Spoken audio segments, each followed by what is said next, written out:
एक छोटे से गांव में रामू नाम का एक गरीब किसान रहता था। उसका घर बहुत साधारण था और उसके पास सिर्फ एक छोटा सा खेत था, जो एक बहुत बड़ी और गहरी नदी के किनारे स्थित था। वह रोज सुबह सूरज निकलने से पहले उठता, अपने पुराने औजार उठाता और खेत में काम करने चला जाता। उसकी मेहनत बहुत थी, लेकिन उसकी किस्मत उसका साथ नहीं देती थी। कभी फसल सूख जाती, कभी कीड़े फसल खराब कर देते, तो कभी मेहनत के बाद भी उसे उतना फल नहीं मिलता था। उस नदी को गांव वाले अनजान नदी कहते थे, क्योंकि वह बहुत चौड़ी और गहरी थी। कोई भी उसके उस पार जाने की हिम्मत नहीं करता था। लोगों का मानना था कि उस पार कुछ रहस्यमयी चीजें हैं, लेकिन किसी को ठीक ठीक पता नहीं था। रामू रोज अपने खेत में काम करते समय उस नदी को देखता और सोचता, काश मैं इस पार की गरीबी से निकलकर कुछ अच्छा कर पाता। एक दिन शाम के समय, जब सूरज ढल रहा था और चारों तरफ शांति थी, रामू अपने खेत के किनारे खड़ा होकर गहरी और शांत बहती हुई नदी को निहार रहा था। वह नदी के पानी की लहरों और उस पार के धुंधले नजारों को देखने के चक्कर में बिल्कुल किनारे के पास चला गया। तभी अचानक गीली मिट्टी की वजह से उसका पैर फिसल गया और वह सीधे गहरे पानी में जा गिरा। नदी की धारा बहुत तेज थी और रामू देखते ही देखते बीच धारा में बहने लगा। उसने बहुत कोशिश की, लेकिन गहरी नदी के सामने वह बेबस था। धीरे धीरे वह बेहोश हो गया। जब उसकी आंख खुली, तो उसने खुद को एक अजीब सी जगह पर पाया। उसने देखा कि वह नदी के उस पार था, लेकिन यह कोई साधारण जगह नहीं थी। वहां चारों तरफ एक अनोखी चमक थी। पेड़ भी ऐसे लग रहे थे जैसे सोने के बने हों। जमीन हल्की चमक रही थी और दूर एक बहुत बड़ा सोने का महल खड़ा था, जो सूरज की रोशनी में जगमगा रहा था। रामू हैरान रह गया। उसने कभी ऐसा कुछ नहीं देखा था। वह धीरे धीरे उस महल की ओर बढ़ने लगा। रास्ते में उसे कोई इंसान नहीं दिखा, लेकिन हर चीज में एक अजीब सी शांति और चमक थी। जब वह महल के पास पहुंचा, तो दरवाजे अपने आप खुल गए। अंदर जाकर उसने देखा कि पूरा महल सोने का बना था। दीवारें, छत, खंभे, सब कुछ सोने जैसा चमक रहा था। तभी अचानक एक मधुर आवाज आई, रामू, तुम यहाँ कैसे आए? रामू घबरा गया और बोला, कौन कौन है? तभी उसके सामने एक चमकदार प्रकाश प्रकट हुआ, जो धीरे धीरे एक बूढ़े साधु का रूप लेने लगा। साधु ने मुस्कुराते हुए कहा, डरो मत, मैं इस सोने की दुनिया का रक्षक हूँ। बहुत सालों से कोई इंसान यहाँ नहीं आया। मुझे माफ कर दीजिए, मैं गलती से यहाँ आ गया। मैं तो बस एक गरीब किसान हूँ। नदी के किनारे मेरा पैर फिसल गया था और मैं बहकर यहाँ आ पहुंचा। साधु ने उसकी आंखों में देखा और कहा, हाँ, मैं जानता हूँ, तुम मेहनती हो, लेकिन किस्मत ने तुम्हारा साथ नहीं दिया, इसलिए तुम्हें यहाँ तक आने का रास्ता मिला। रामू ने आश्चर्य से पूछा, क्या ये सब सच है? यह एक जादुई दुनिया है।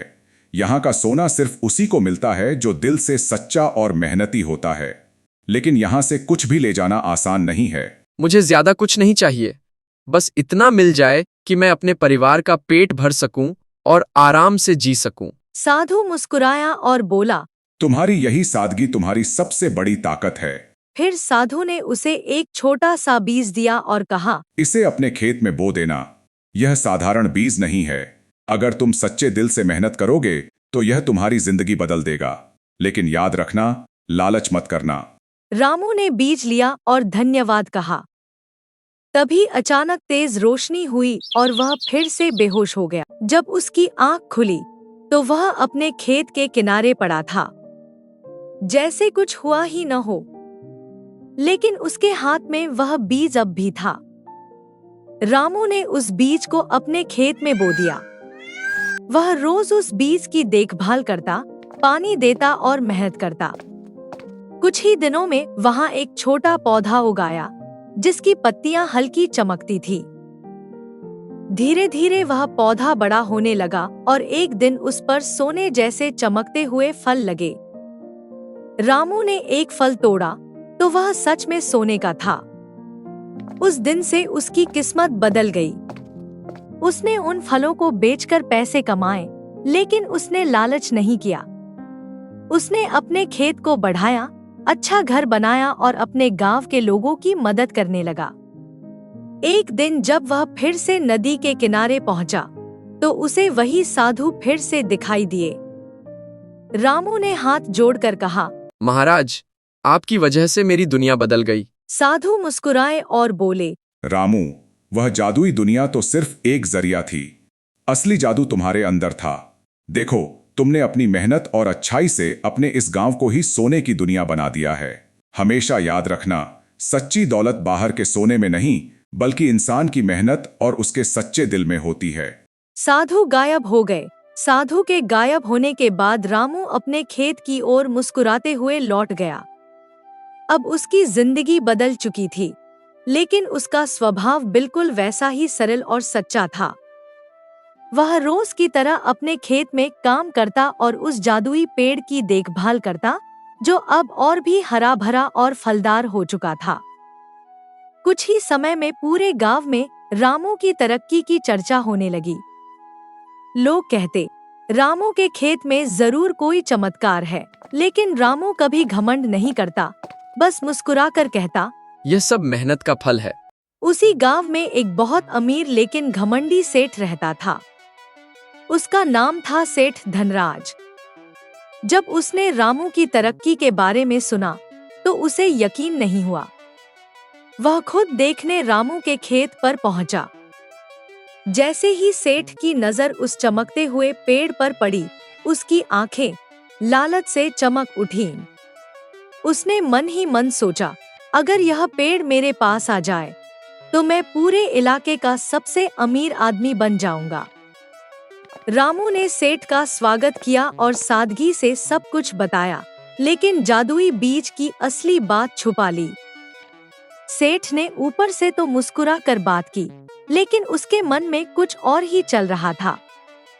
उस रात जब पूरा गांव सो रहा था, सेठ चोरी छिपे रामू के खेत में पहुंचा। उसके हाथ में एक तेज कुल्हाड़ी थी। वह धीरे धीरे पेड़ के पास गया और बोला,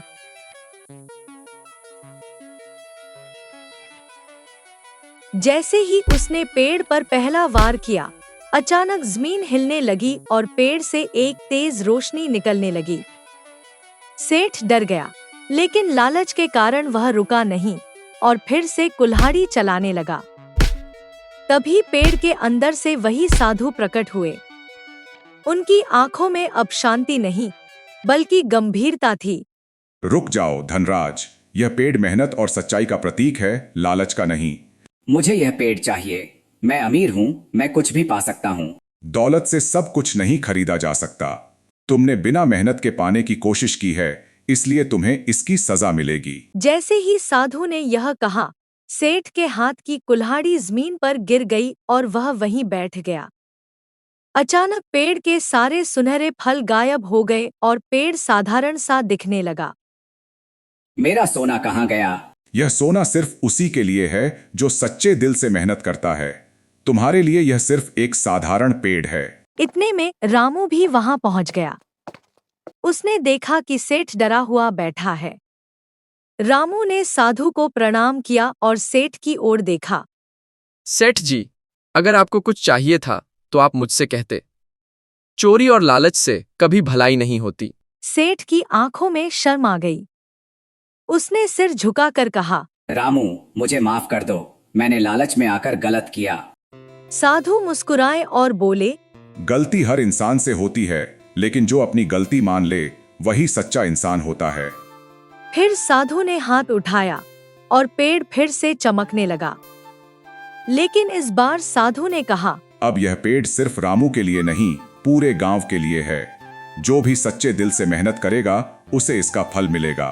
तो इस तरह रामू की जिंदगी कुछ बदल गई।